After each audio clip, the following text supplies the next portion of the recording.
It is not tax day, and tonight is the budget meeting to prepare for a tentative adoption of the Board of Education's 2021-2022 school district budget.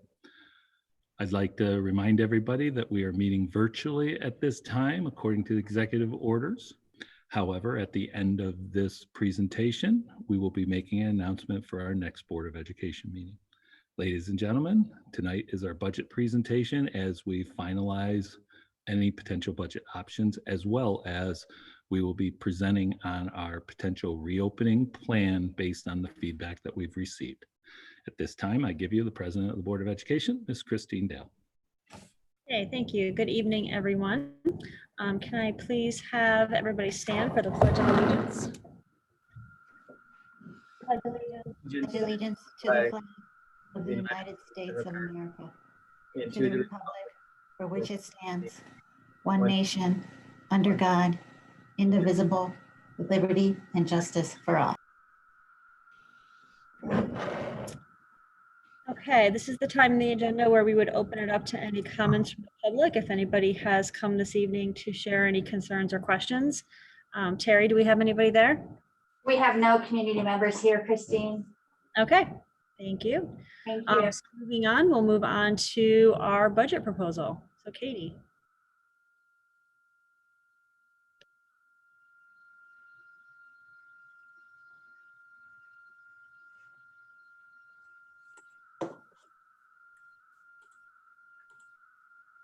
Katie, you're on mute. Am I still muted? No, you're good now. Okay, I'm just trying to get my share to work here. Can everyone see the presentation? Okay. Yes. Okay, great. So good evening, everyone. Lots to talk about tonight, so we're just going to dive right in here. So since we last met a month ago, the state did finalize its budget and actually came out with a lot of good news for us. So I'll walk through this list. The one item that was on the table was to consolidate all of our expense-driven aids into one block grant and do away with the formulas that drive them and the aid that goes along with them. That was rejected, and those aids will stand as is and continue to generate aid as they always have. The budget now provides additional transportation aid for 1920 standby costs through May 7th. May 7th is the date that Cuomo issued an executive order closing schools for the remainder of the school year.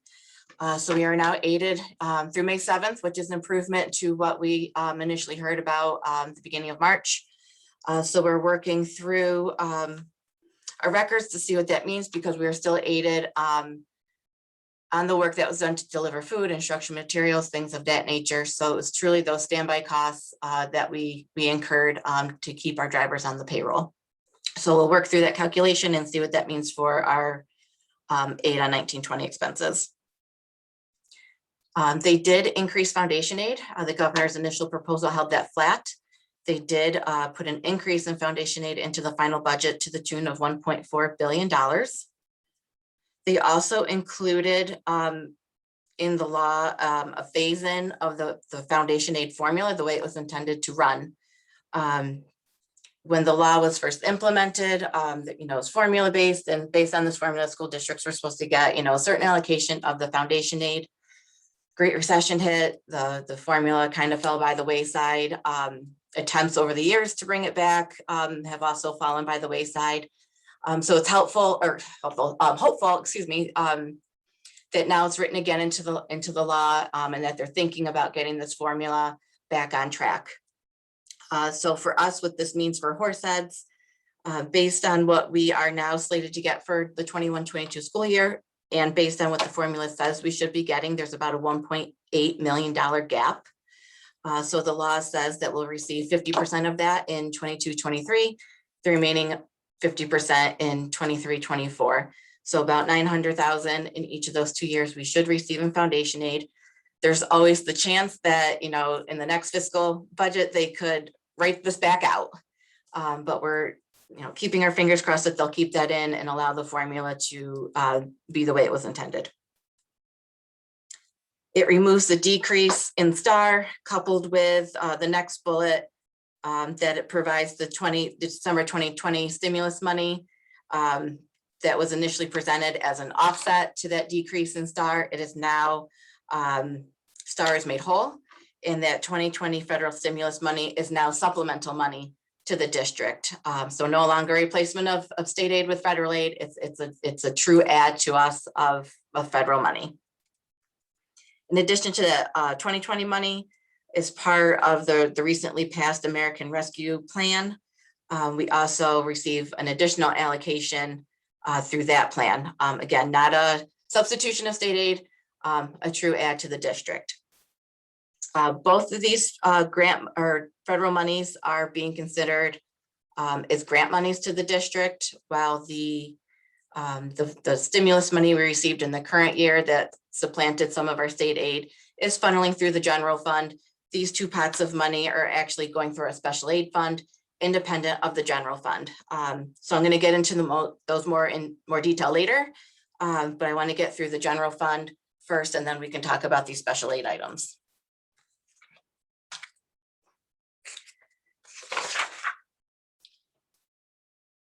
So since we last met in March, as part of this final budget, our foundation aid has gone up $690,000, which is about a 3% increase for us.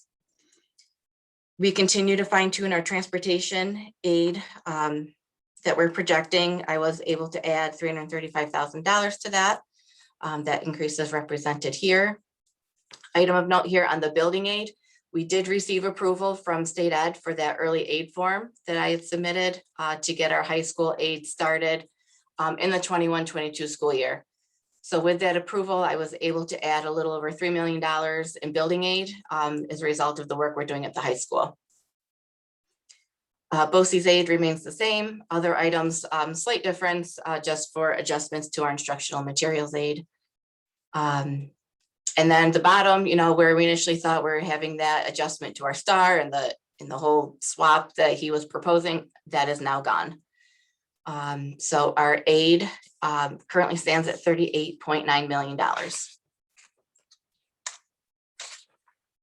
As a budget to budget picture, current year to 21-22, foundation aid increasing by $690,000, transportation aid up $582,000.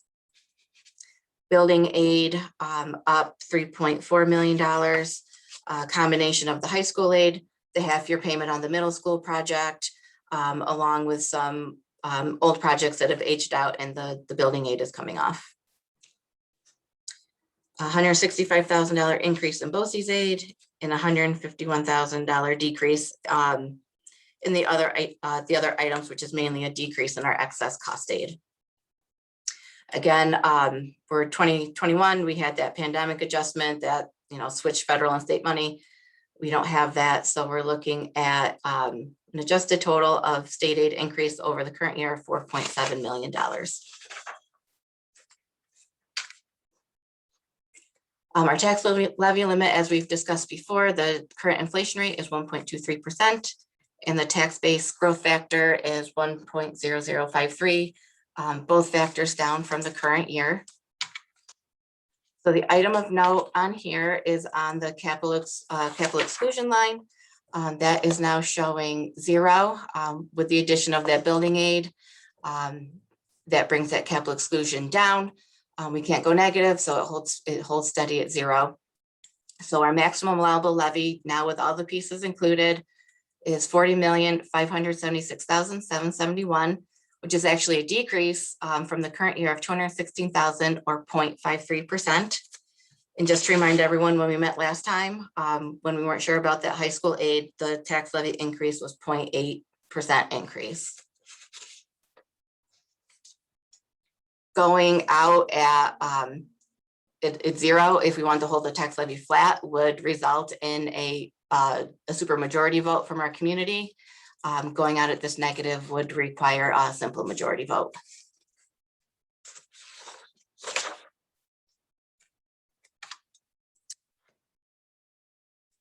An overview of our tax rate history compared to our levy. You'll see several columns or several rows to the right in the red where we've had So it's some success bringing our tax rate down. You'll see, 15 years ago back in 2006-07, we were at 1940. We're currently down to $18. And as always, a comparison with our neighbors, we continue to hold a pretty consistently low tax rate compared to others in our community.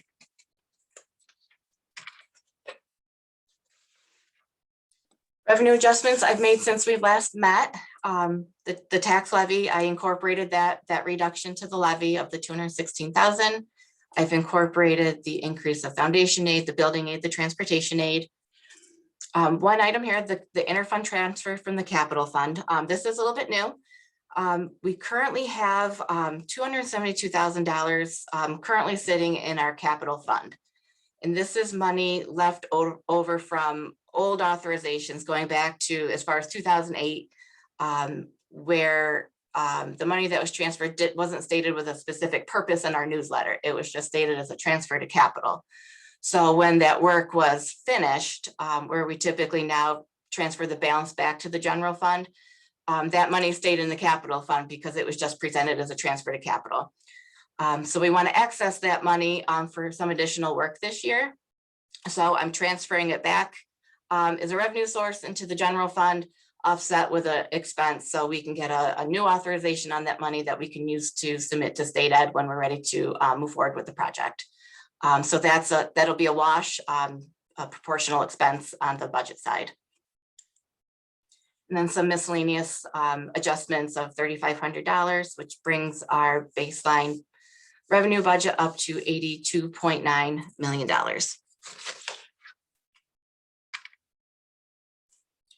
Year over year comparison, you'll note that tax items are down some, coupled with the decrease in the levy. Also, we have a pretty significant decrease in our pilots that we've mentioned as we've talked about the tax levy.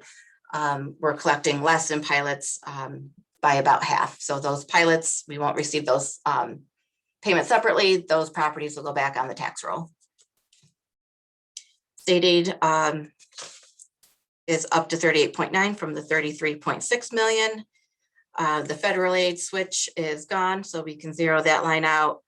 And other revenue is down from 2.8 to 2.5, mainly due to a decrease in what we're expected in interest revenue from our banks, and less aid on some of our special ed placements that we receive. The interfund transfer is shown here on the revenue side, not including reserves and fund balance at this point. So our revenues here, 82.9 compared to 82.1.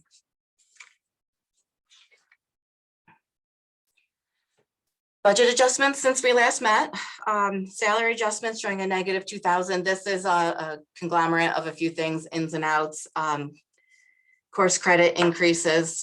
For one, it does include the addition of the one budget consideration that we spoke about for the clerical position for the technology department. Along with some other adjustments we were able to make to kind of balance those two things out. Items such as the BOCES line, the utilities line, workers' comp, ERS, TRS, Social Security, just taking a good hard look at what's budgeted there, making adjustments that we feel comfortable with what we're maintaining in those lines. Employee contributions is showing as a positive, which means it's less contributions that we're going to collect. We went back through and adjusted for the retirees that have shifted to the Medicare Advantage program. So we don't collect the traditional employee contributions with them. So less contribution on that end, but we do realize the savings on the other end with our health claims. Going down to health claims, continuing our goal to continue to bolster that line, increase it as to keep pace with our claims as they're happening. I'm adding 200,000 to that line. This debt service line of 1.5 million, just want to take a few minutes here and talk about that. It is a large number. I've been working with our financial advisor with our debt service schedule. We are currently doing short-term borrowings as we're financing the $94 million capital project. We will in a couple of years be converting that to a long-term debt. We'll take all the accumulation of our short-term borrowings, refinance them into one long-term borrowing. The benefit of the short-term borrowings is that we can pay less principal during the time as the project is getting going, and we're waiting for our building aid to ramp up. So now that we got that 3 million in building aid, working with our financial advisors and looking ahead in a couple years of when we bond and what our debt service payment will look like at that time. It seems to be a prudent decision to step ourselves up in a gradual manner so that large increase in our debt service doesn't come to us as a surprise in a few years. So I've added $1 million on top of our minimum payment for our principal. And I have a meeting tomorrow with our financial advisors with some scenarios that they're running for us to smooth out that transition between our short-term debt and our long-term debt and what those payments look like. But the extra $1 million in principal is a good step to get us to where we're going to be in a couple years. Transfer to capital is the flip side of that transfer in on the revenue side that I was mentioning, with a little bit money added to make it an additional $300,000 and miscellaneous adjustments of $20,000 for a baseline adjusted budget of $85.6 million. Any questions on anything I've mentioned so far? I mentioned a lot of line items.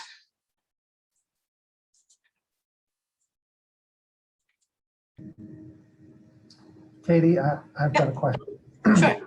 And I know it would have been mentioned at this point already if it was available, but I know we didn't take it full advantage of the tax levy limit.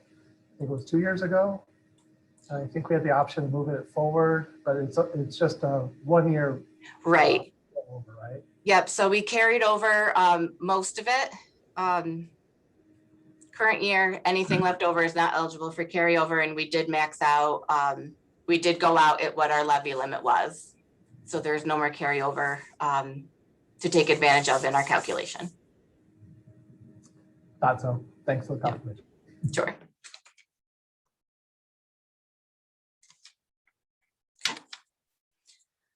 Year-to-year comparison of our budgeted expenditures, salaries across all areas of the district up 1.5 million, 4.14%. Benefits are up 603,000. You know, the main increases relate to the increase in the health claim, our increases to TRS, ERS, and Social Security. Debt service.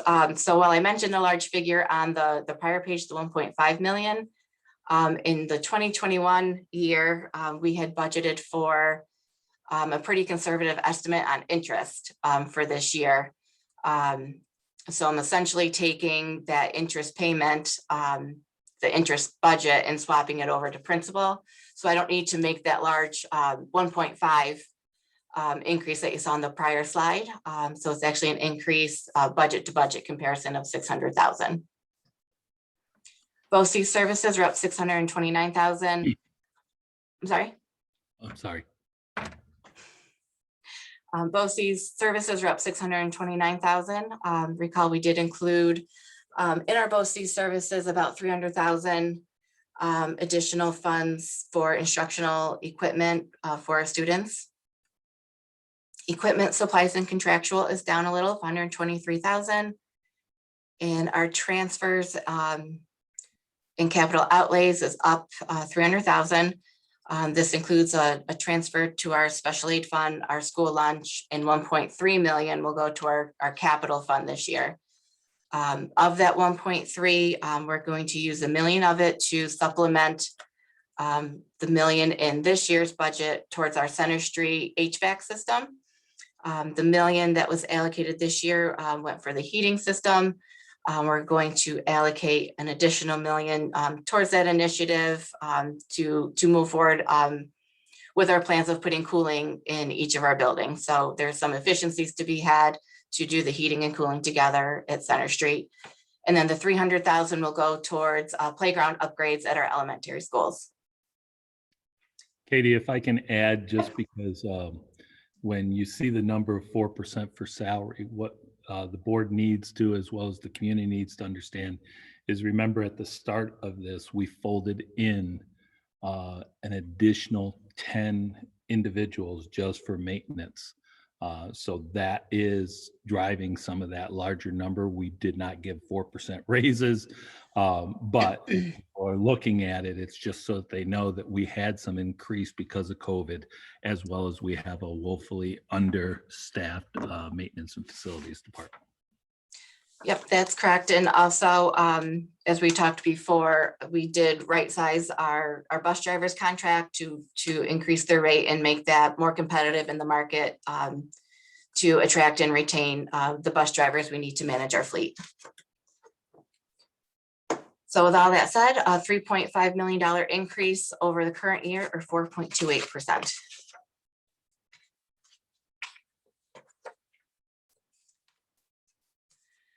So at this point, obviously nothing final at this point, but we have talked about the tax levy and where that stands at the decrease.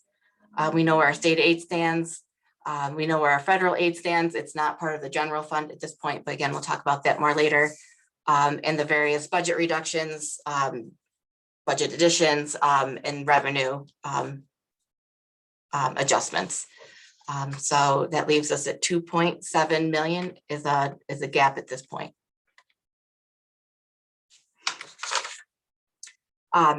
So Dr. Douglas and I, spent some time talking about, where to take this budget and his goals that he has with the board as far as our financial future. And we wanted to pose this as a solution for the gap.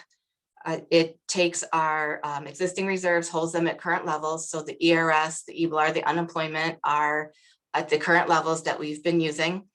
The debt service reserve also at the same level we've been using. Use of this debt service reserve is consistent with our plan with the comptroller's office that we recognize we have it and we're going to use it to offset our debt expenditures. And then I've taken the fund balance that's typically at 2 million and I've reduced it down by 500,000 to continue to decrease our reliance on our fund balance. Recall when I first started, we were at 6 million. We made some, pretty aggressive strides there in a few years. Took a pause, made sure everything was going to hold. Our financial position continues to be very strong, and I'm comfortable recommending the decrease to the 1.5. So with those components, that does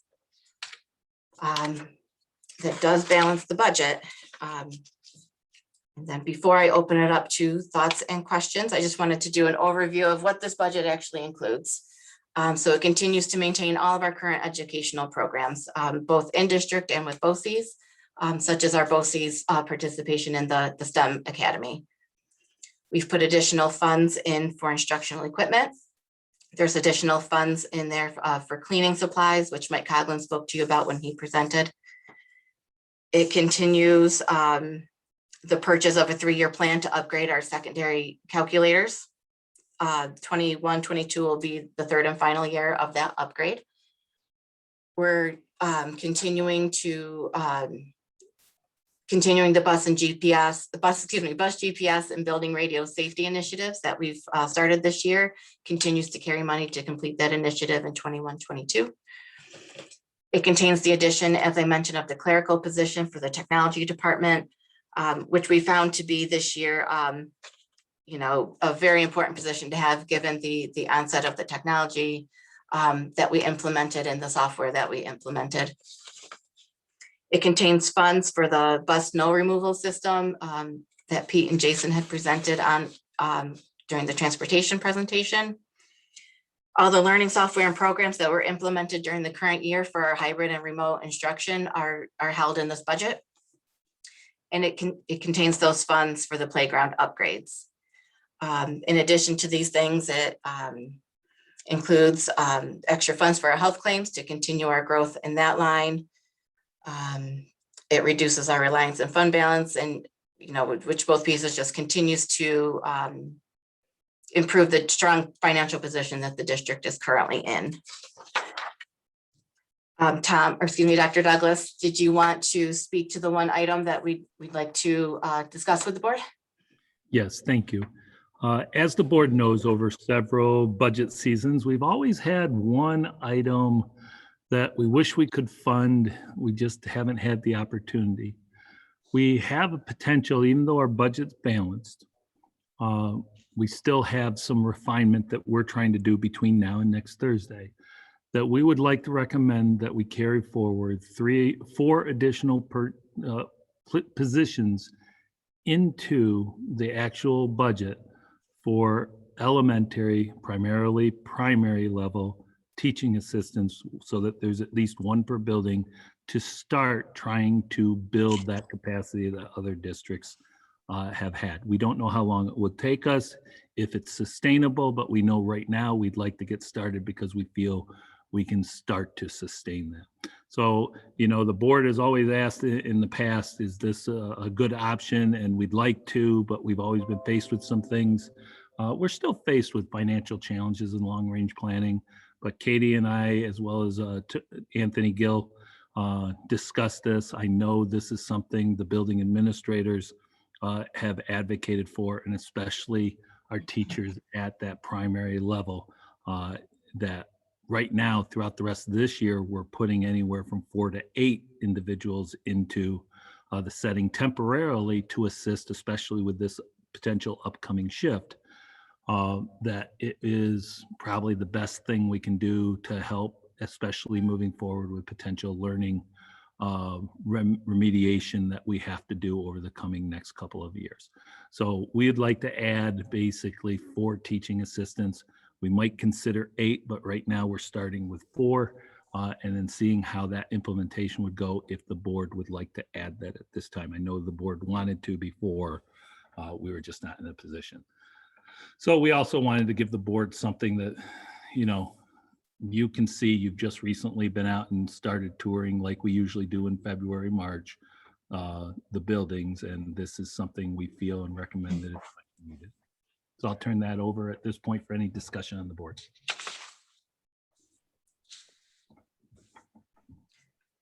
Go ahead, Mr. Johnson. Yeah, I think that's a great idea, and I think we need to. I am really worried and have been talking about, you know, what this has all done to our students over the year. Unavoidably when we had to close in hybrid structure, and not anything I think we can do to help build back capacity, get additional folks in there that can help out, get especially our youngsters back to kind of where we were, I think is a great idea. Thank you. Others? I can't see everybody, so please unmute. Dr. Douglas. Yes, Mr. Christmas. Yeah, I just wanted to clarify and then add a comment. So are you saying that the additional teaching assistant positions you'd like to add, you're proposing to add, would fit within the budget as Ms. Bizzetti just explained it, or do you see that as an incremental cost that would have to be somehow captured? In other words, is that changing numbers? Or, yeah. It would. I'm sorry, I spoke over you. Didn't mean to do that. Yeah, it is a new cost. It would go on top of the budget we presented, but we have some fine tuning to go that we feel we can cover that. Still balanced. That's my point. Is it would still okay? It won't put us out of balance. All right. So I echo Mr. Johnson's comments. I particularly, I recall the tour a few weeks ago, being in a kindergarten classroom where there was the support of a TA and the discussion about how helpful that was. And I think given that, we're not sure exactly what the needs will be, creating that kind of capability to be able to support students, I think if we can do it as you're explaining, and not have an impact to the budget, putting it out of balance, and I'm very supportive of that. Thank you. Again, I'm sorry, I just can't see everybody. I'm trying to flip around as fast as I can. I'm going to call on Marianne Corbett because I know she's going to say something. Oh, yes.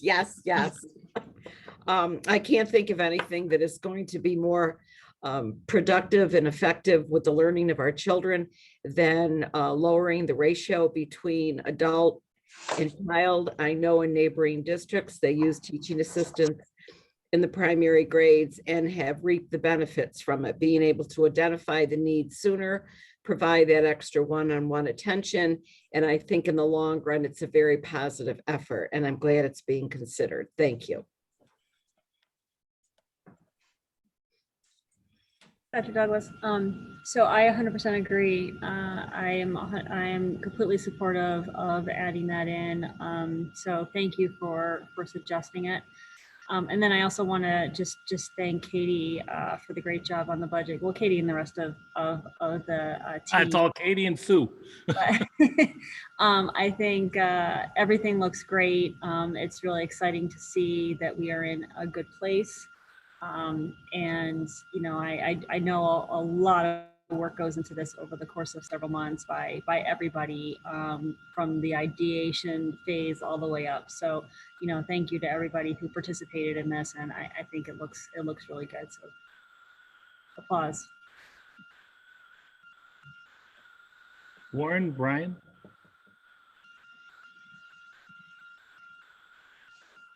So I would definitely be of support of it too, Tom.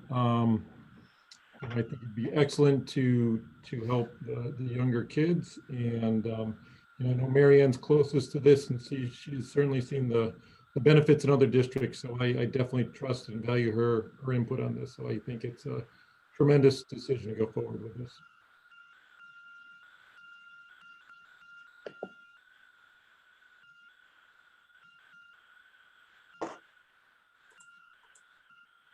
I have a question. It's Dan. Yes. Good. So just back to the tax levy, I understand, Katie, in light of the changes, we are now at a negative, what, 0.58 it was, or something like that, levy under simple majority approval. Yes. But in theory, you know, we could go out with a flat, something that doesn't represent a tax increase to the taxpayer, but would theoretically be above our limit, and which would require the 60% approval. But that would actually add some funds to the budget if we were to do that. Yes. I'm not sure how much, but so I guess the question is, because you know, is there anything in the eyes of, I guess, Dr. Douglas, you could speak to this, or in the eyes of you or your team, that you think would be really critical to have in this budget that's not in? Because in theory, there's some extra money that we could get if we felt like we could pass that budget, and it's still, you know, no increase to the taxpayer. So I'm just wondering if is there anything that we should talk about that you feel like maybe was a consideration that came up that we didn't add, but you would really strongly recommend beyond the teaching assistants? If I can, if we went above that negative 0.58, we would have to have a supermajority. And yes, your thinking is if we went to a 0% levy, we would raise an additional, I think, $217,000 or $272,000. But it requires that supermajority. Every budget we've put up has passed with a supermajority. However, during a pandemic, during this, we've tried to be as steadfast, financially responsible. We'll do whatever the board wishes. My recommendation is we've got this right now because we will have another capital project eventually that we have to put up soon. That in all my time here, we have lowered taxes below when I came in, and with Katie's help as well and the board's help, that this will also significantly potentially lower a tax rate, which means more money in our community's pocket. During this time, I believe that would probably be the wiser road, especially if we can get these teaching assistants. And right now I'm talking about 4. If we see we can do a little bit more, we will try to do that. But I'm hesitant about going above the majority threshold at this point, because that creates a reason that could be irritating to some that have lost their jobs and so forth. So I'm not trying to rule it out. I would be one of the people that would say when you're negative, you should challenge, exactly for those reasons. But we have to remember what everybody's going through too, is just my recommendation to consider as a thought. Yeah, yeah, and if I could just respond to that, I agree.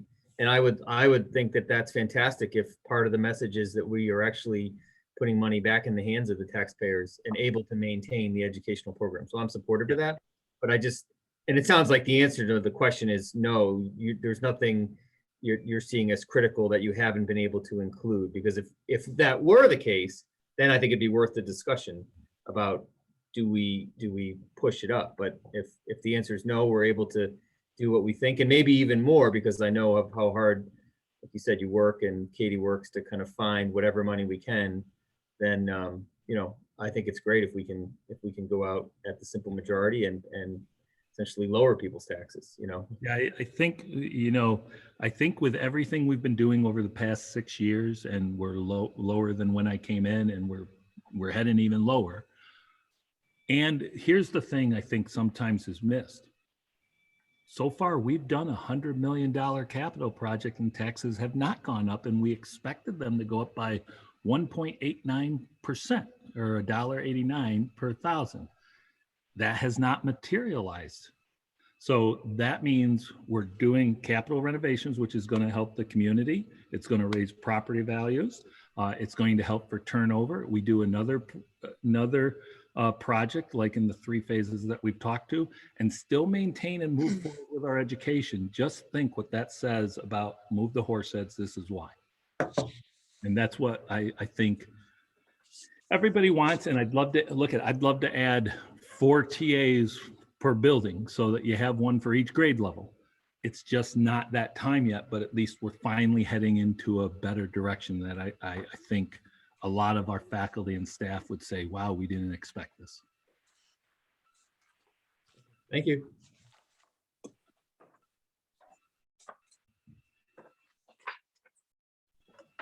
I'll just speak to the idea of challenging the cap this year. I agree with Dr. Douglas's analysis. So I think it's wise at this point. And I understand, Mr. Christmas, what your question was.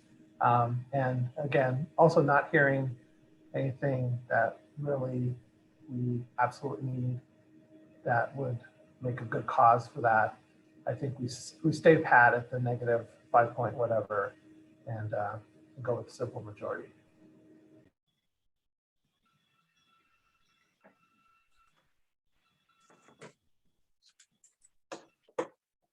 Any other comments? There you go. Thank you, Christine.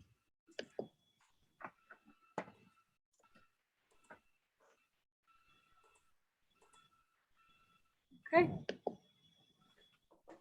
Katie, can you move to the next slide, please?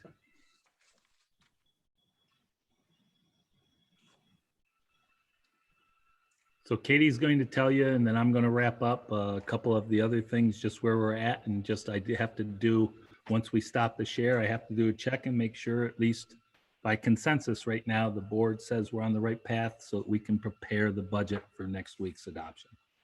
So Katie, go ahead. Sure. So the next few slides will walk us through the various pieces of the federal funding that we're receiving. I'm going to preface this that details at this point are kind of few and far between. Nuances are a little different depending on the resource that you listen to.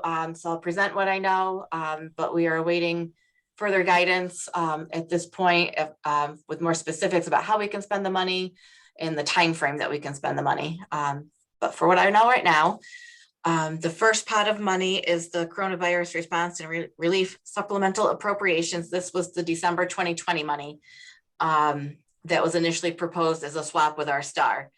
Our district allocation is $3.5 million. This is a part that's a little gray. The funds are available through September 30th, 23.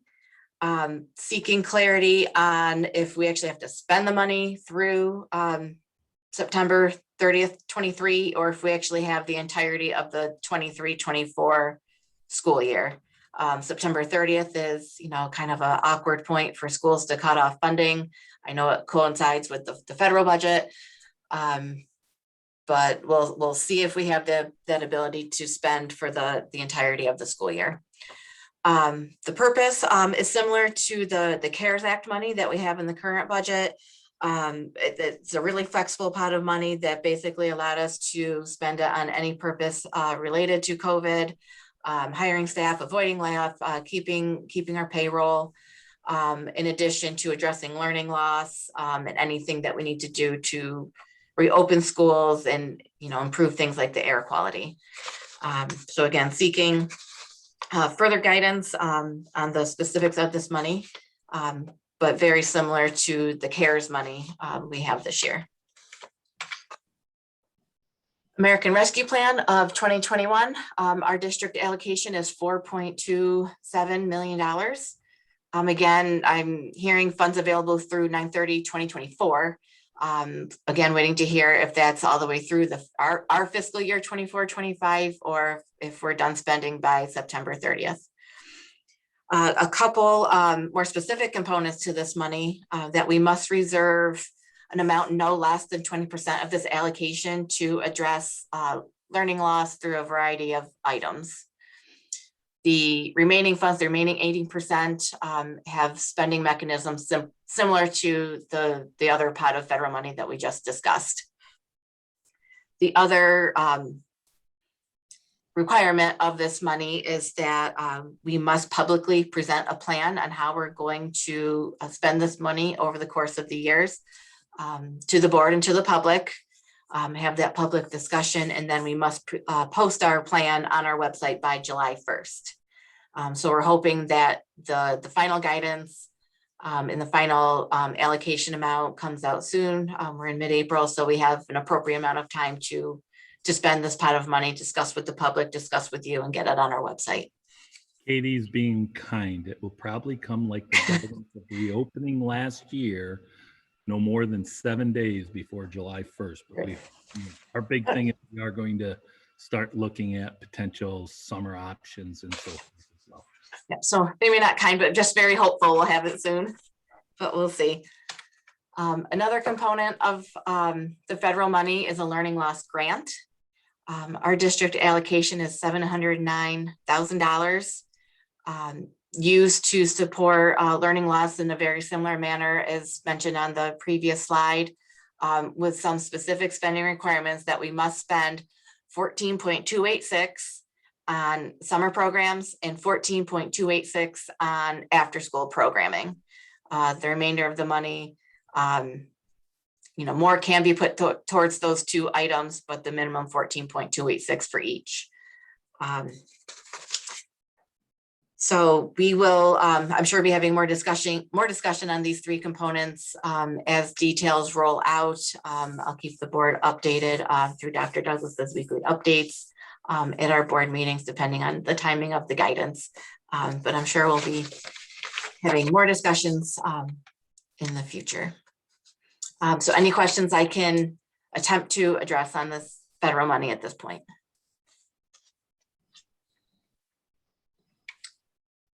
Okay. Dr. Douglas, back to you. Thank you, Ms. Pizzetti.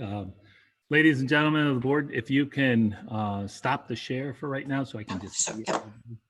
Now I got to figure out how to get everybody. Oh, there's everybody. Okay. Ladies and gentlemen, now that we've presented our final draft of it with just the caveat of adding the positions, we'll fine tune that and get our school budget report card ready for next week. Is the board, or does the board have any other final questions or answers before we ask, are we in consensus that we can move forward and develop this for a final vote next week for adoption? Last call for questions.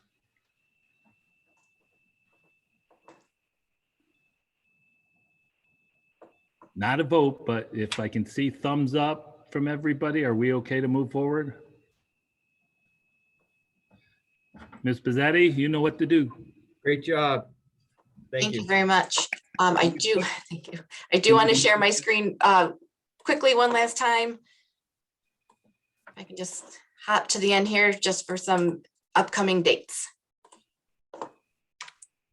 Next week, April 21st, we'll have the adoption of our budget.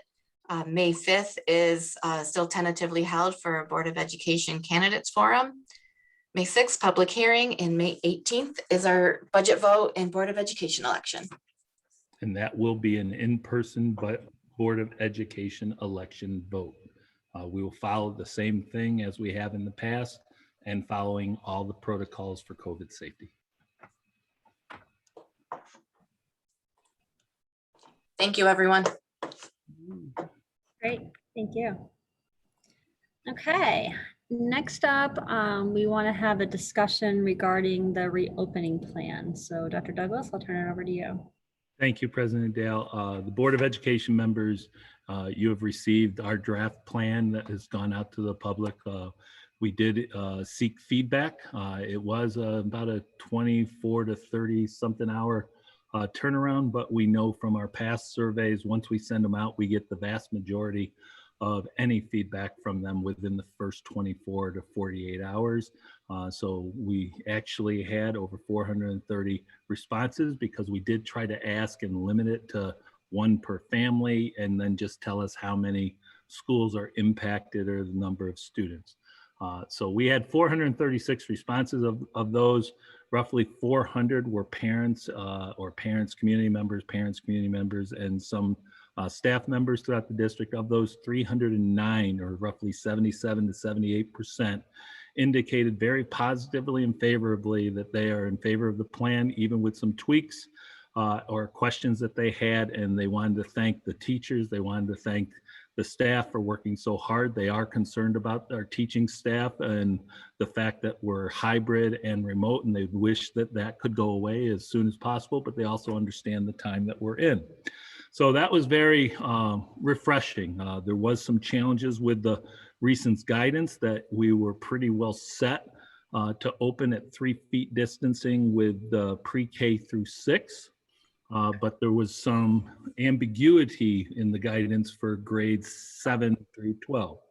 We've worked with our legal counsel, we've worked with the local health department, and finally the state health department gave clarity to that guidance that we do not have to strictly follow CDC transmission indices, that they can be part of it, and we can look locally and across the state with what's going on in Horseheads, Chemung County as well.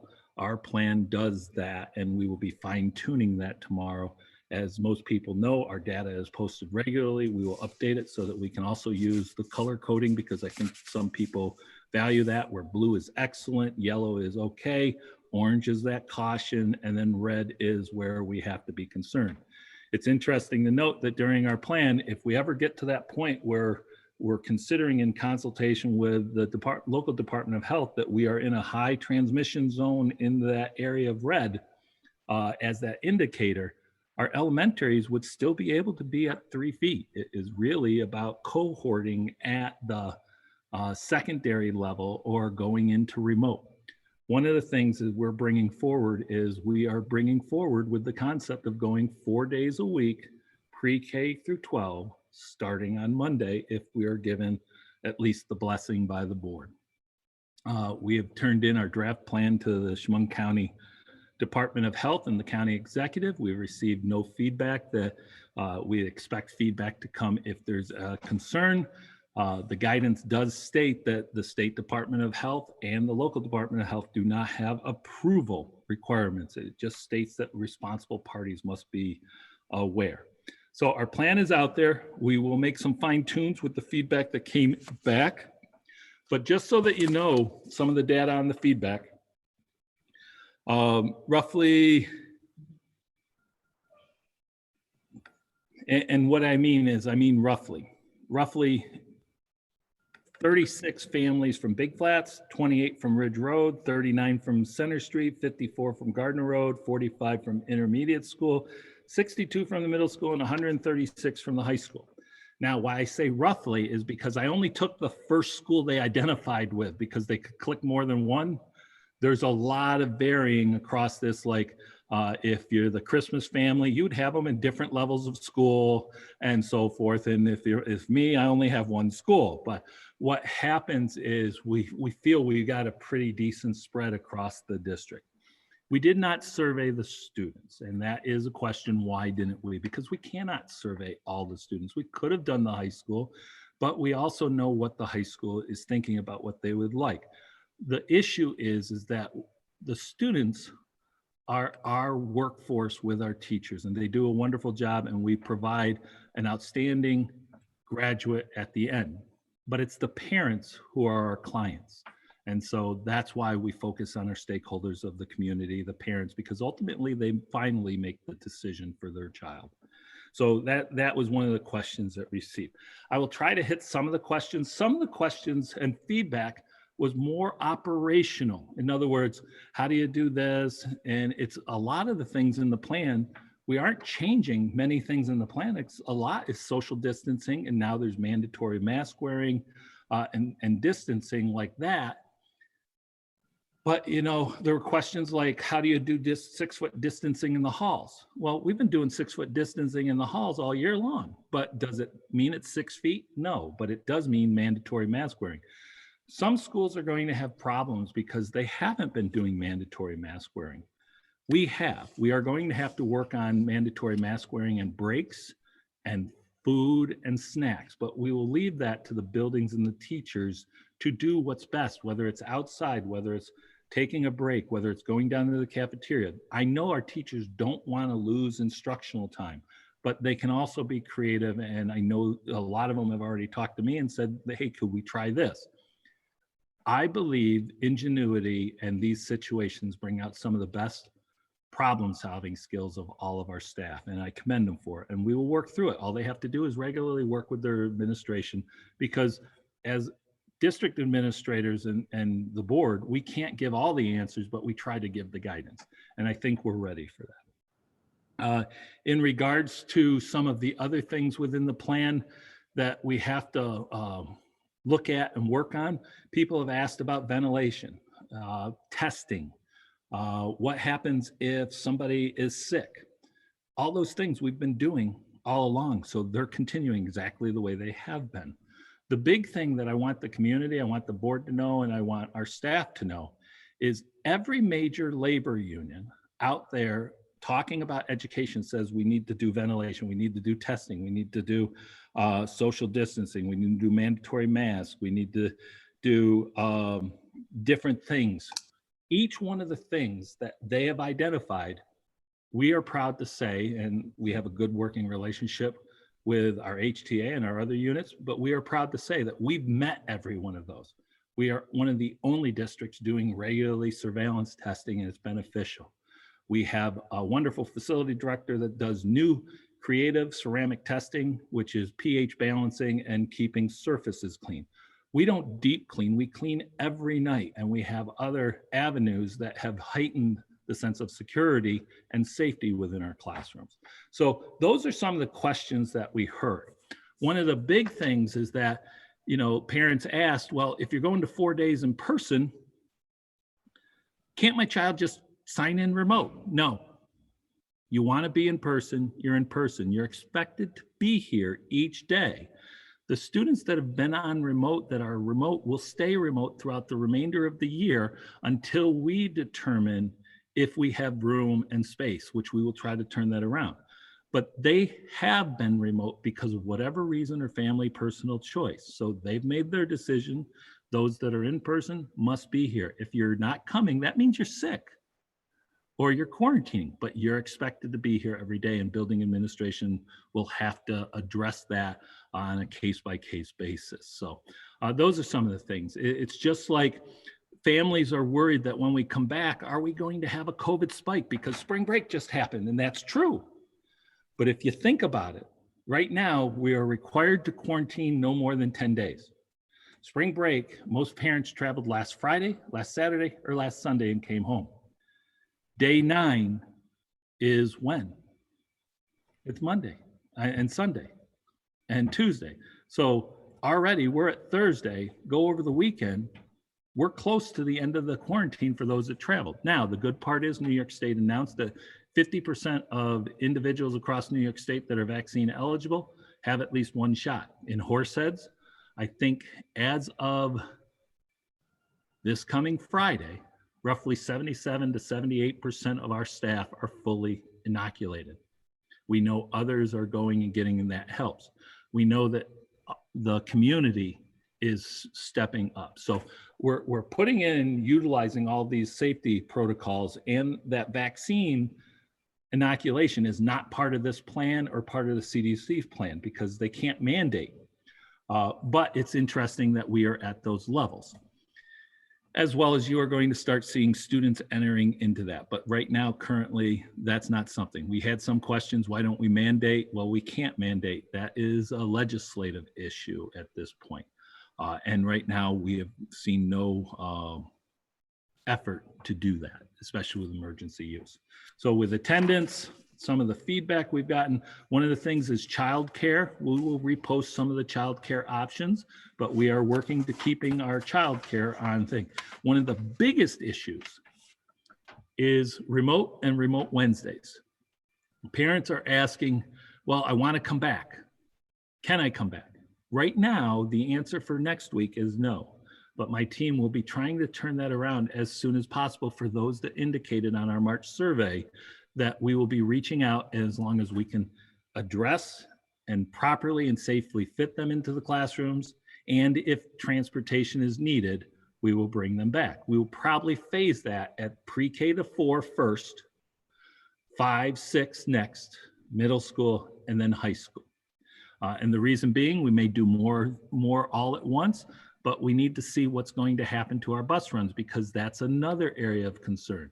How are we going to get all these kids now in when we've cohorted them?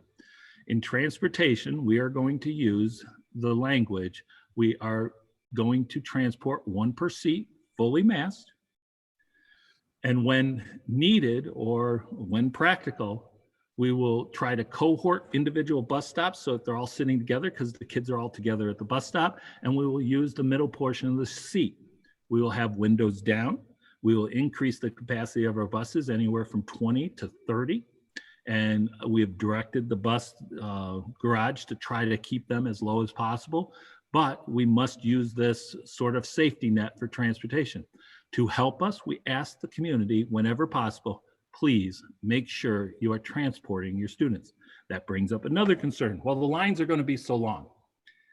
If you've ever been at the middle school, you know what we're talking about. But remember, the middle school on a regular year, we're forgetting almost all the parents that are driving now are driving then. And we finally at least have a little better flow. We're still only going to be at about 80% capacity of those even in person for 4 days a week. So it doesn't mean that it's going to go away or it's going to be easy, but we're going to need some adjustment.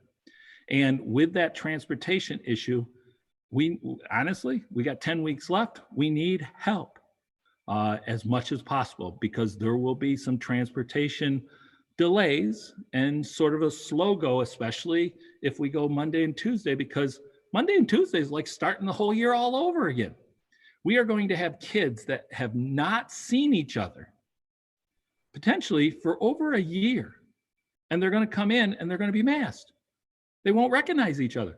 Our first couple of days, we've got to concentrate, yes, on education, but more on the social emotion of bringing those kids together, getting the reconnection and building towards a full reopening come the fall. So that transportation piece, that masking piece, those are things we're going to have to always work on. But I will tell you, the kids have done a great job. And when we have a problem, if a parent sees a problem, report it and talk to the principal. Don't wait for a survey and put the information in there. Go call the principal if you feel something's wrong. My principals will address it. My teachers will address it.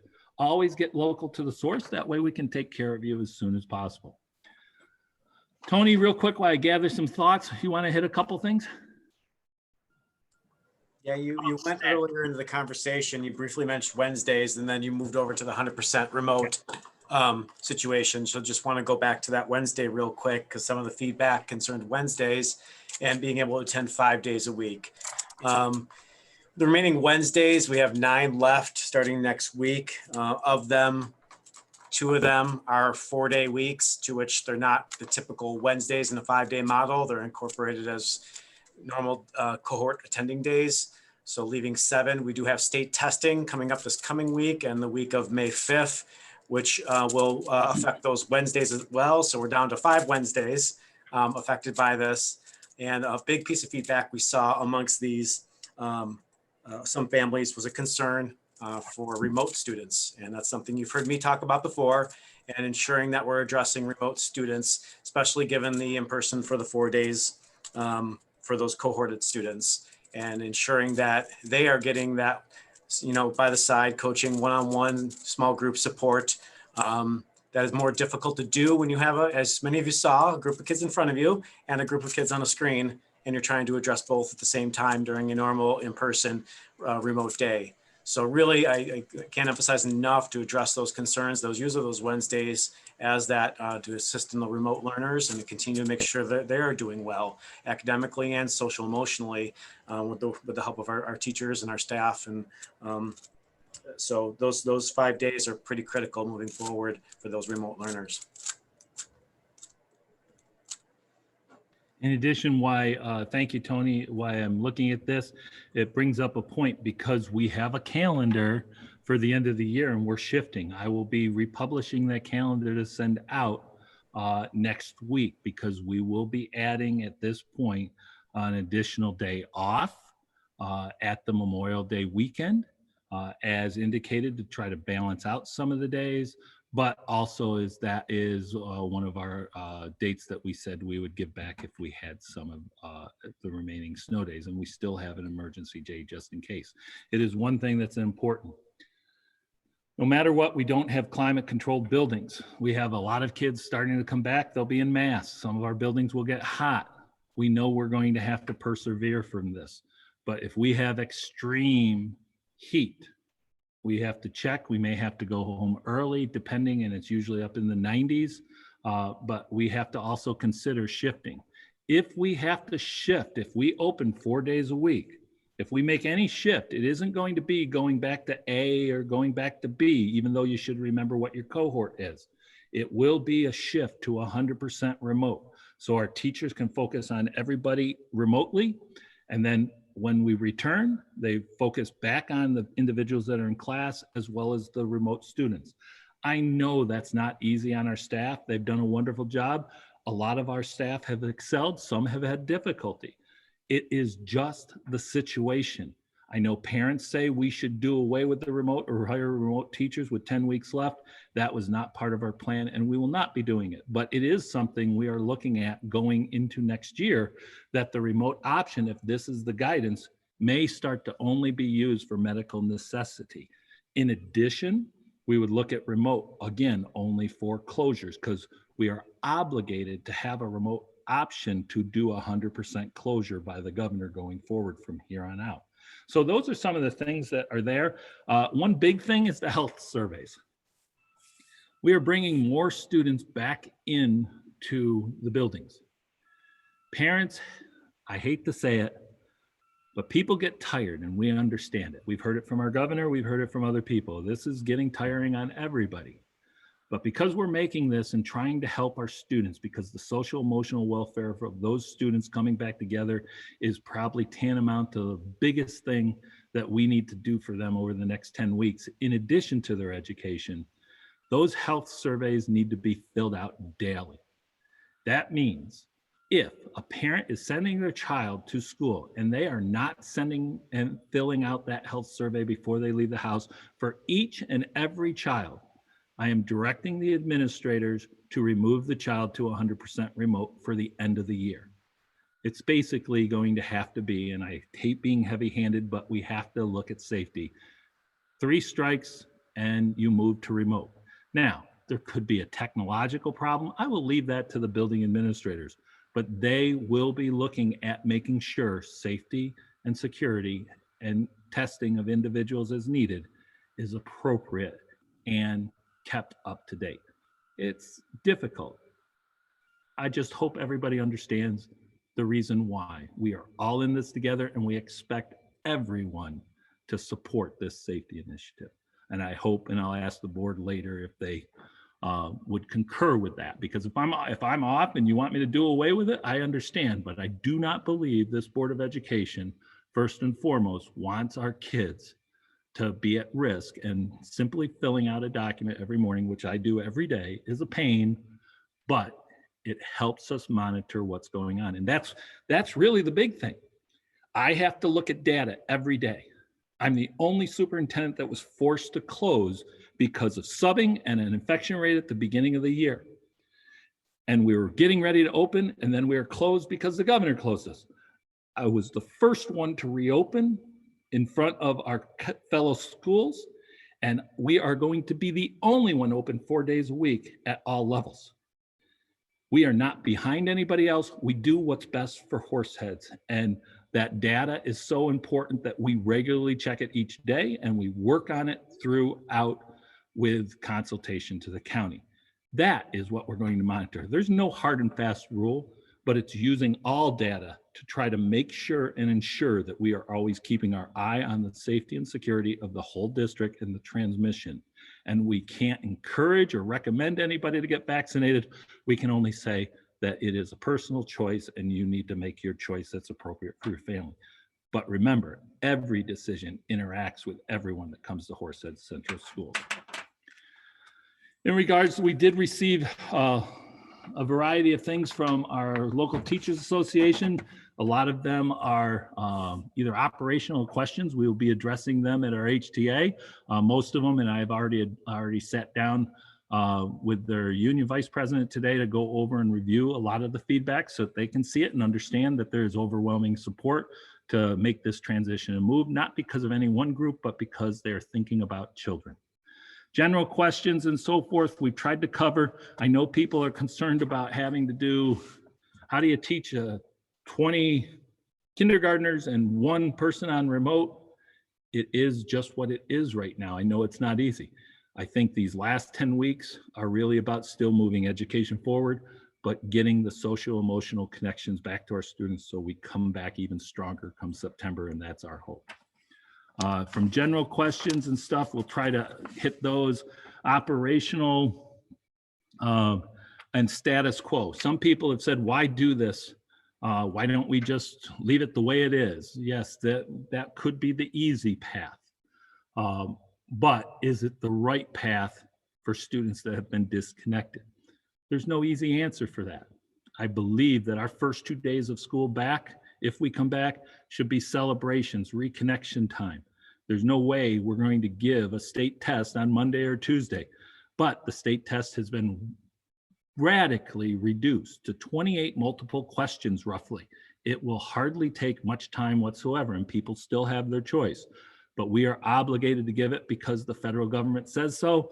And luckily, our state drastically reduced that test as a result of it and just met the bare minimum requirements. So we hope people will participate because that helps us fill and understand the gaps or trends that we need to address for in-house. It has nothing to do with evaluation. And honestly, our teachers are doing such a wonderful job trying to deal with the stress, the different platforms, the changes, and most importantly, we want them to take care of the students and get through this year so we get stronger next year. Last one, Tony, you met remote instruction, remote Wednesdays. There is a change to that as well. And then as I go through, I've already hit COVID spikes, status quo. And in general, I think we hit most of the topics. The biggest topic is data. I am going to share my screen real quick and find the data. That I just want to give the board a very simplistic understanding, and this doesn't mean that this is going to be the data that we use, but this is the data comparison, and the reason why it's brightly colored is because it corresponds with the CDC chart. If everybody looks at this one in each of the 3 columns that are red, this is what the CDC said, everybody, this is the only data you can use. The problem with this data is the CDC and its 2 indicators does not go to the local level. And they said specifically, we know transmission rates and local infection rates in school are less than 0.1%, but yet they don't account in their data for school district information. In addition, one of their other percentages is that they take new cases each day and they stack them. So if somebody recovers, it doesn't matter. Districts would have to virtually decide whether they're open and closed on a daily basis. And if you look throughout the year, we were at high transmission rate, which means we would have to, at the high school level at this point, be at 6 feet and cohorted, and at the others at 3 feet. But as you can see, if you use what New York State has been using, just in the data that it's talking about New York State and the CDC data, because they get their data right from here, the CDC does not give credit for any of the Binax testing the county does or the district does. And we do a lot of it. Virtually all of our testing is Binax.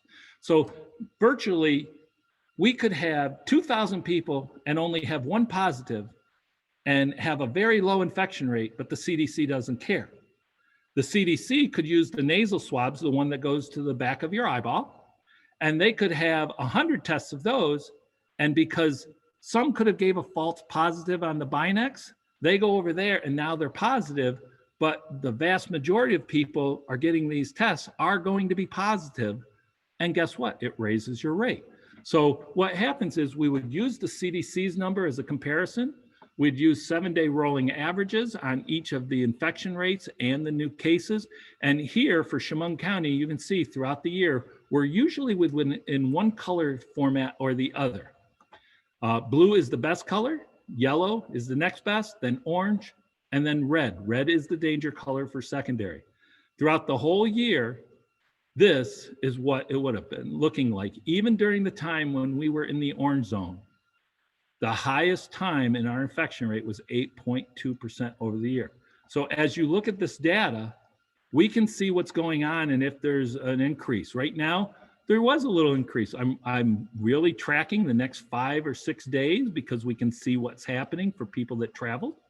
And it's with spring break. But not only do I compare it to Chemung County, and we put this on our website. I'll redevelop this so that you can see the colors on the website on a weekly basis. But we also look at Steuben County, and I always look at Broome County. The reason why is Broome County right now is doing on average 4,000 tests a day. The reason being is they're testing the University SUNY Binghamton. So when they have a low test day, when they're not testing, they have a high percentage. But when you put 3,000 of the same people getting tested over and over, their rates all of a sudden came down. So we watch, actually, the Binghamton area, if they went by the CDC guidance, we're virtually saying that the high schools could never open again until the pandemic is over with. That is unacceptable, and the health department agreed by giving good, clear guidance that we have the flexibility to use a variety of national, state, and local data. And our plan is going to use all of them to try to work with the county to look at what we're doing. That's the big thing. I do this every day. My team does it every day. We meet twice a week with the health department, and we have really watched and worked on this hard. Our kids and parents have been great about testing. That what that does is gives us at least the data to review, the data to look at, and make the best potential decision for the Horsehead Central School District, not everybody else. And again, if we open, we will be the only large school in the area open 4 days a week. And I believe others have not gotten or heard this same guidance, and I have shared it with them, so I will in the future. So that's a lot of it. I'd like to open up for any questions because I know you've had the forms or different things. We've given local, county, all the feedback requirement. The last piece is a board presentation and then board discussion. Did I miss anything, Tony, Caitlin, or Katie, or Sue?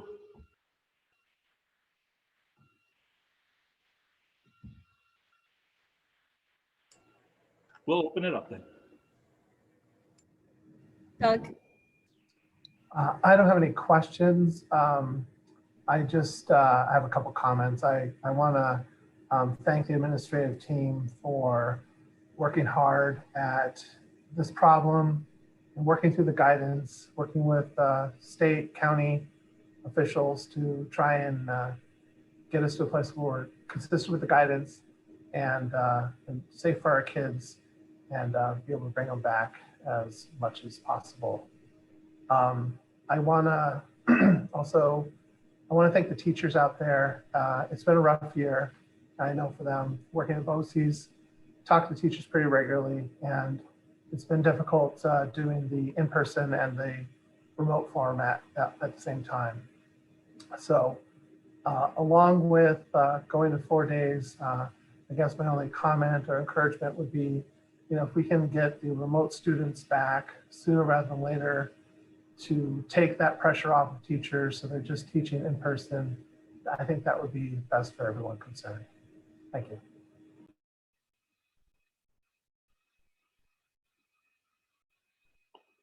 Dan? Thank you. I don't have any questions either, but to offer my thoughts, I echo Doug's, kudos to the team, Dr. Douglas, your staff, and everyone that worked so hard to prepare the plan. I think the plan really tries to strike the right balance between the need to address the social and emotional needs of the students in the hybrid category, but not losing sight of the, as Tony explained, not losing sight of the remote students. Froze. Or did I freeze? There you go. You froze, Dane. Did I unfreeze? Yep. You're good, Dan. So I think the plan is a good balance. You know, the idea of, I know I had a chance to quickly look at the comments, and I certainly appreciate all the community members and that submitted them. And as you said, they were overwhelmingly in support of the plan. I think that's critical. There were some that advocated for 5 days a week if you can go to 4, but I think we can't lose sight, as Tony explained, of the remote learners and their needs, and giving the teachers the opportunity to have Wednesday to deal with those students. I agree with Doug. I think if we could get remote students back that want to come back, then that's all the better, because the teachers are in a really tough spot and they've been doing a tremendous job trying to manage all these expectations placed upon them. But I think it's really, I commend you for working so quickly to be able to do this by next Monday. You know, at 10 weeks and 2 additional days a week, we're talking about 20 days. I mean, a month of in-person school for students. I think that's meaningful and it's important. So I'm supportive and thank everybody for the hard work to put this in place. Brian? I would agree with both Dan and Doug. I want to thank, the team for pulling all this data together, the plan. I am in full support of moving forward too. I think it's the right time to do it. You've been tracking the data. I think that's the key. At this point, it's been the key. Looking backwards, it will be key. It'll be key going forward too, to kind of watch that daily to make sure we don't have any spikes in horse heads. And if we do, you can obviously make provisions to make some changes to the schedule if we need to. But I think it's tremendous that we can give these, the students, 10 full weeks, almost 10 full weeks back in school. It's a good way to wrap up the school year. They've been out all year, virtually. They'll be able to meet the rest of their classmates. So I am, very thankful. I know you guys are trying to be very creative on things like lunch and snacks. And I you mentioned, Dr. Douglas, that, maybe you go outside, and I think that's a great idea. Maybe, I didn't know if you could, put up some tents, if we needed some extra overflow spacing outside for lunches in some of the schools, because that obviously presents a challenge, just like the busing presents a challenge. So that's my only thought, things like that maybe. And I know your team will continue along with the whole staff to try to be creative and try to make everything happen as, as seamlessly as possible. So, but I am fully in support of you moving forward. So thank you for all your efforts. Thank you, Mr. Lynch. I have to, Mr. Coughlin will kill me if I let the tent comment go. We have explored the tent. The problem is we would virtually have to put up these massive tents for 10 weeks, and there's no company that will leave them up, and we'll expect full insurance accountability, liability, and fault protection on districts. In addition, once we do it, the state education department requires them to be modified with sidewalls, emergency exits, and temporary lighting, which it does be problematic. Now, in the future, we should start considering building some type of pavilions at each of our schools too. So it's one of those things we'd like. The big thing is you can also do classes outside, but we have to stay within 100 foot of the exterior of the building so that the teachers and the students can still connect to the internet. So those are some of the things. So I just wanted to make sure the reason we can't do it, that people know. Thank you for looking into it already, and thank you for all the details. So appreciate It's not that. as easy as just a couple pop-up tents.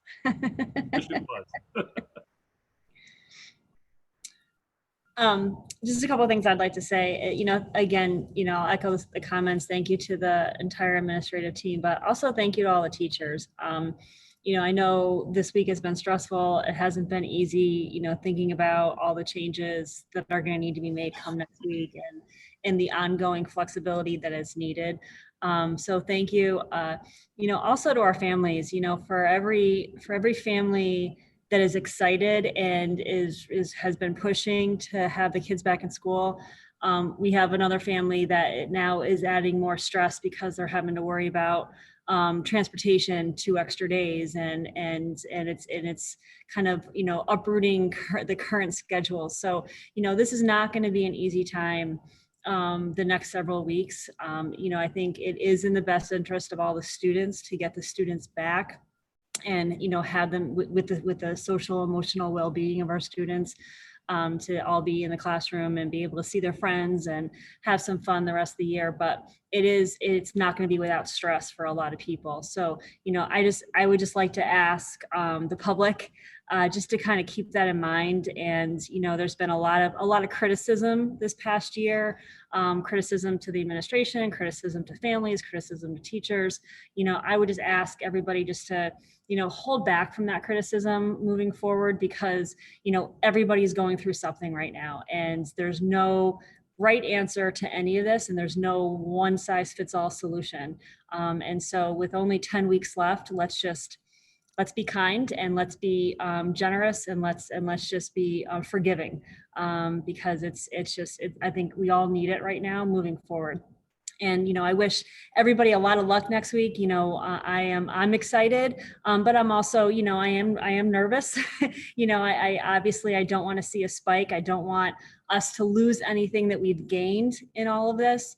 And so that does concern me. So I just hope that everybody continues to remain diligent and that we have success moving forward. But thank you to everybody for all the work, and I'm happy to see that we're able to make some progress. And I was really encouraged by the positive comments.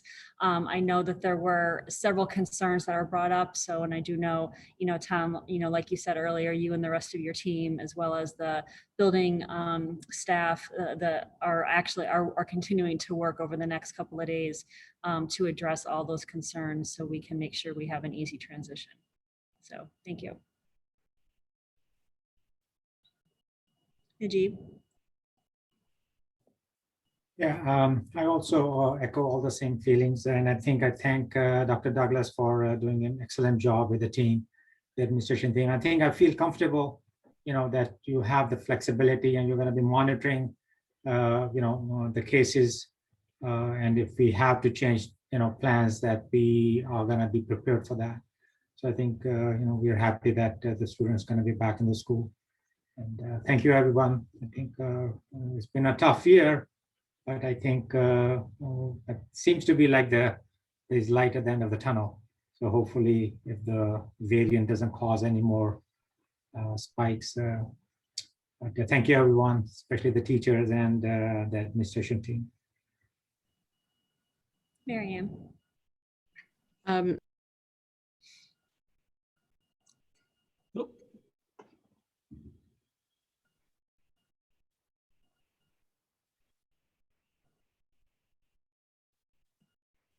Try Tom, your space bar.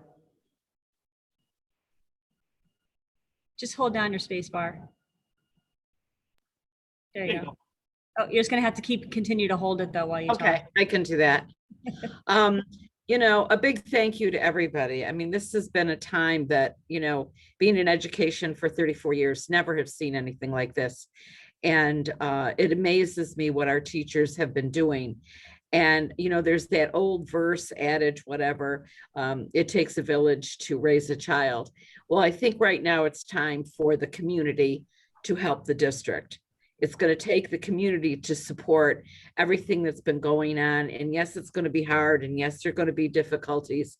But I hope that they know that, you know, our main push, fortress, whatever, here being as a board member, is that we want the best for our students.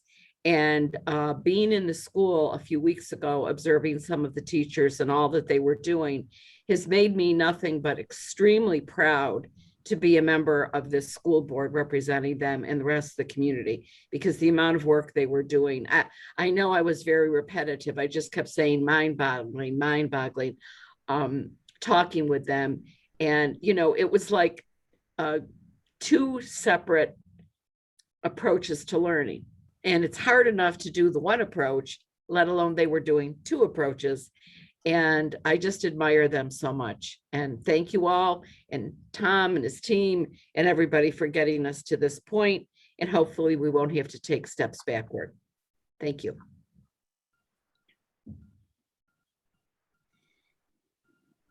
Any other comments?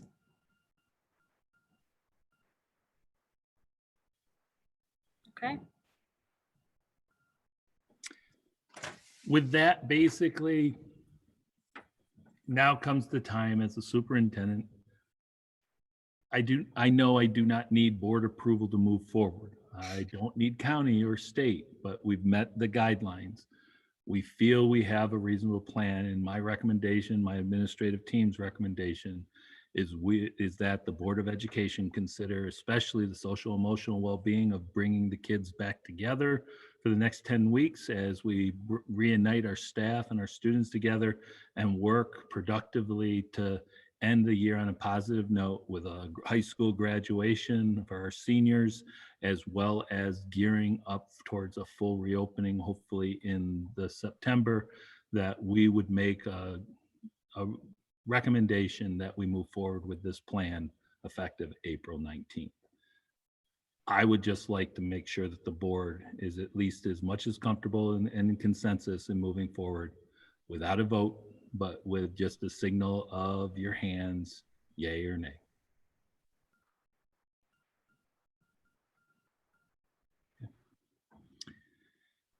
Thank you very much, ladies and gentlemen. I think I have direction from the board at this point.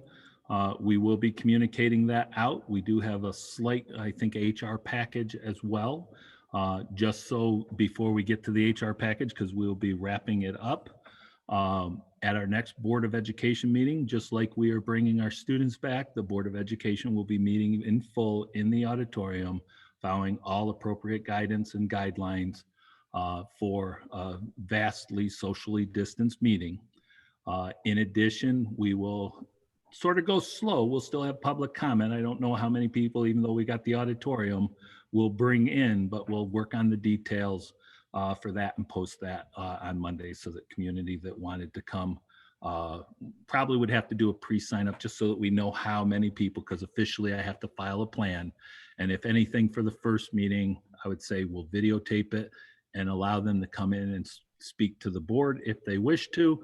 And then after that, ask them to see it outside, just so that we can try to ease into the swing of this and figure it all out. So I hope the board understands that. One of the things I'd like to remind the community, please do the health screenings, masking, snacks. Make sure when you're doing those screenings, if a child is symptomatic, sick for any reason, please keep them home. Let them feel better. They don't have to get online. They aren't supposed to get online if they're in person. If they're remote, we want them to get better, but please report that daily to the nurse and fill out those health screenings.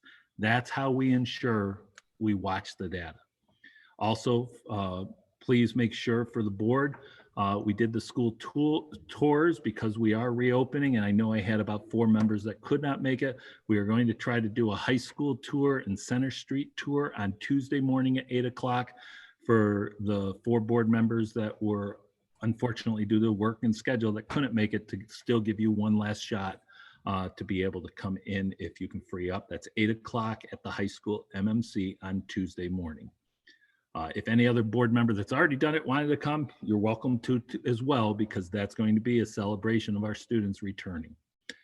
So please be aware of that school tool, and more information will come most likely either later tomorrow or over the weekend, because I have a feeling we're all going to be working the entire weekend. So other than that, that's all I have. I want to thank you for your guidance, your steadfastness, and your determination to try to make Horseheads the best it can be, especially under these difficult and challenging times.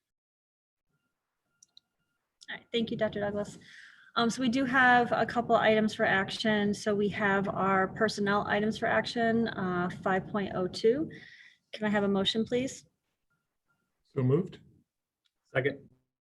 Okay, any comments, questions, or discussion on these items?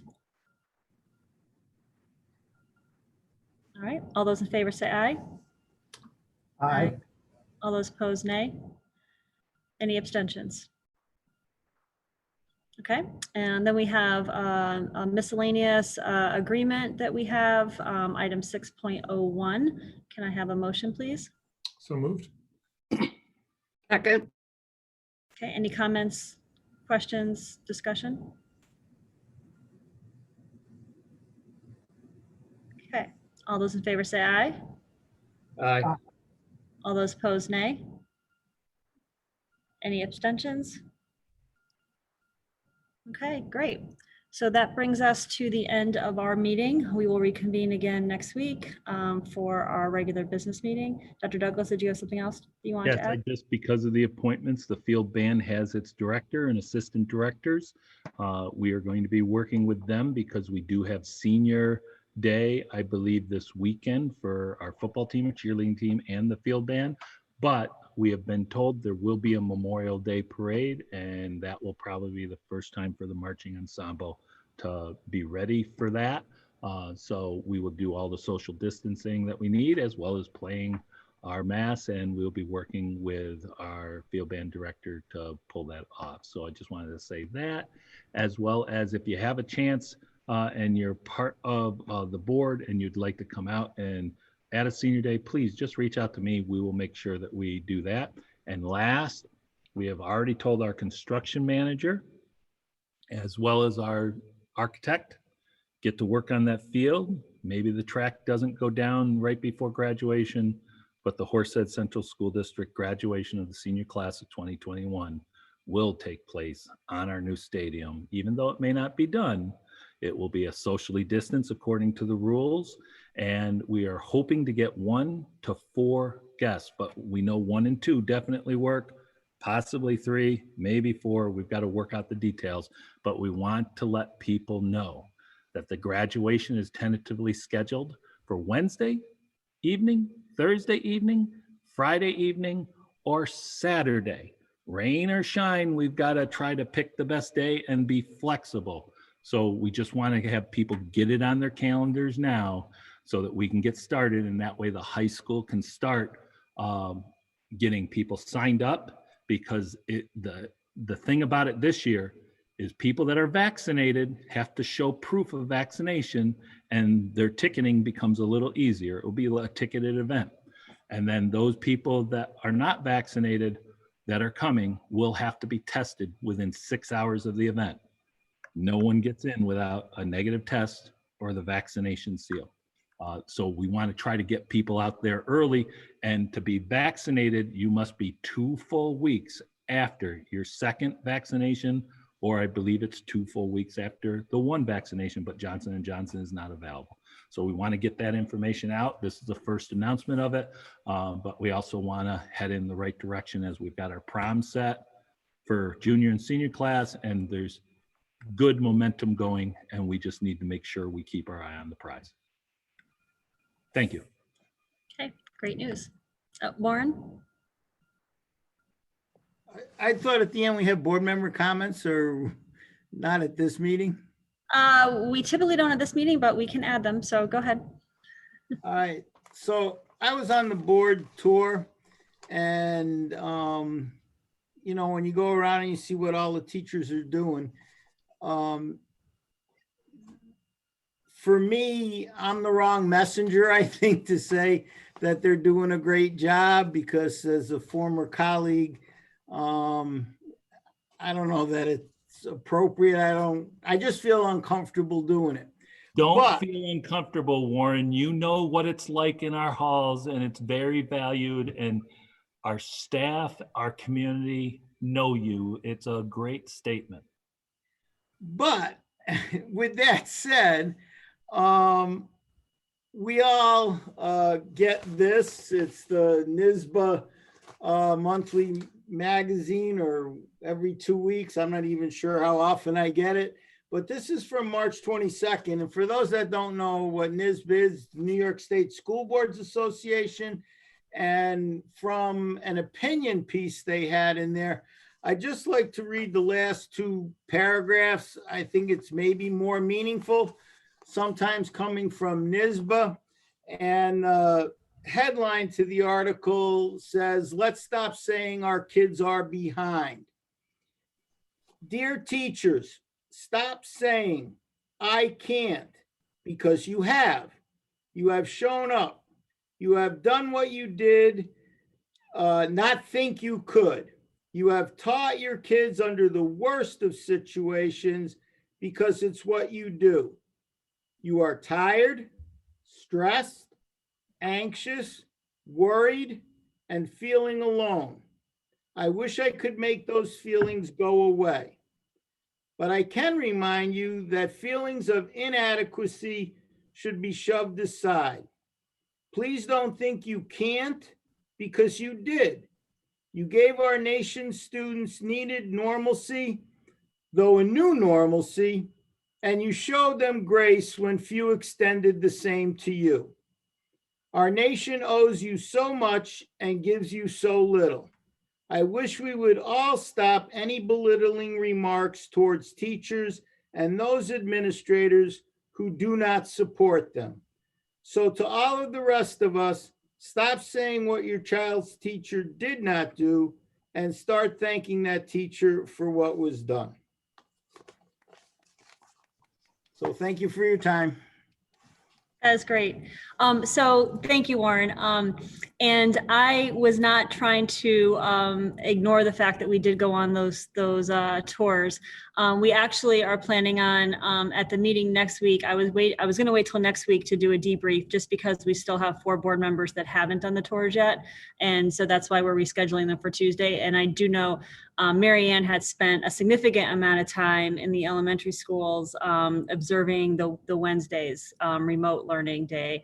And so I know she has some things prepared that she would like to kind of debrief on that. So we will do more of a debrief. So I'll open it up to anybody to bring in their comments based on their observations from the tour. So, but those remarks from NISBA, I did see that as well, and just so well said, and 100% absolutely agree with that. I think our teachers are just doing an outstanding job and are not getting the recognition fully that they deserve. So thank you.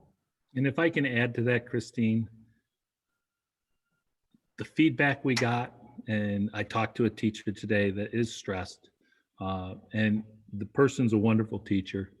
They don't see all of that, but I tried to tell them, and with my staff chats, I'll take those up, because we've been trying to prepare our staff over the past month and a half for this reality.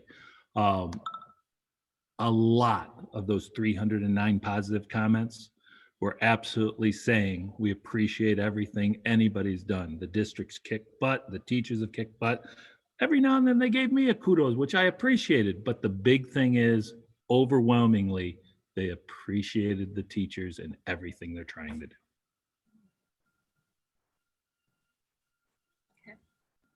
Mary Ann, you're on mute. How's this? Better? I'll save my words for the next meeting, because it was an unbelievable experience to spend Wednesday morning with the teachers.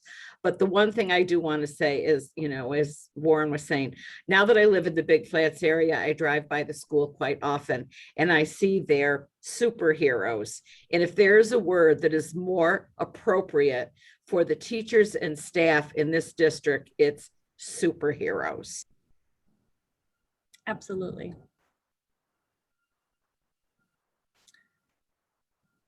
Okay, so that concludes our meeting this evening. Can I have a motion to adjourn? So moved. Second, All those in favor say aye. Aye. Aye. All those opposed, nay. And any abstentions?